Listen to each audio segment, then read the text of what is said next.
ঠেক হারিয়ে সময় আমরা খুব সুখে আছিলাম। এই পায়ে রিক্সা খেয়ে বসে 500-800 টাকা কাম করছি, আর এখন অটো লেগা খেয়ে ওঠে না। তাহলে এই যে এই সরকারিয়া অটোর দিকে কোনো চেক নাই, কারণ অটো মানুষের গায়ের উপরে মানুষের হাত ভাঙে পাও ভাঙে। তাহলে অটো দেশের ক্ষতিকর, তারপর অটোর দিকে চেক নাই, আর অটোর জন্য আমাকে পেটে পাত নাই।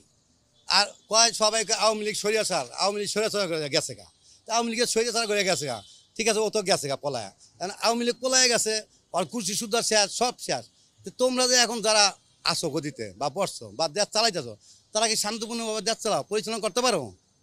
মা আপনি ইজ্জত লইয়া দৌড়ি করো, মানুষ রিক্সা চালা যাইতেই না, চিন্তা করে টাকা লইয়া যায়, যেখানে খুন খারাপি রাহাজানি হইতেছে, লুটপাট, দুকা শুকে ভাত কম খাইতেই না, ঘরের ভিতরে যা বউলে থাকুম, বউটা যদি ইয়ং হয় কোনো নিশ্চয়তা নাই, যে ওই দলের লোকে যায় ওই বউরে নির্যাতন করে, তাই না লইয়া জায়গা। এখন কোন সরকার এলে ভালো হইব? আমগাই দাস সৈরাচার তো পলাই গেছে, তো কোন সরকার এলে ভালো হইব? আগে তো এই 1500 আগস্ট হইলে খিচুড়ি খাইতাম, যেখানে এখানে খুশি দিত, আমরা রিক্সাওয়ালা গরিব মানুষ আমাকে দিত, আমরা খায়া বাঁচতাম। এখন তো কই এক কাপ চা দিয়া কেউ জিগায় না। দেশে আনন্দ উৎসব সব গেছে গা। তাহলে কি এই সরিয়াচার খেতে কি লাভ হইলো? যার লাগে আমরা হাসিনা দৌড়াই দিলাম, হাসিনা এই দেশের লোক সব শেষ। তো এই হাসিনা যায় যদি দেশ শান্তি না হয়, তাহলে লাভটা কি?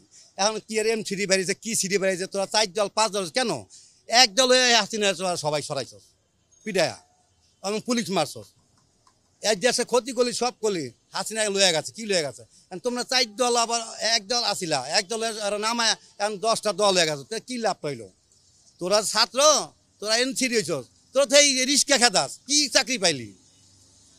রিক্সা তো খেদাস, আগে তার সম্মান আছিল ছাত্র, আরে আনকাল রিক্সা পুলিশের তো খারাপ হয়েছে, ট্রাফিকের খারাপ, চকিদার কি করলি?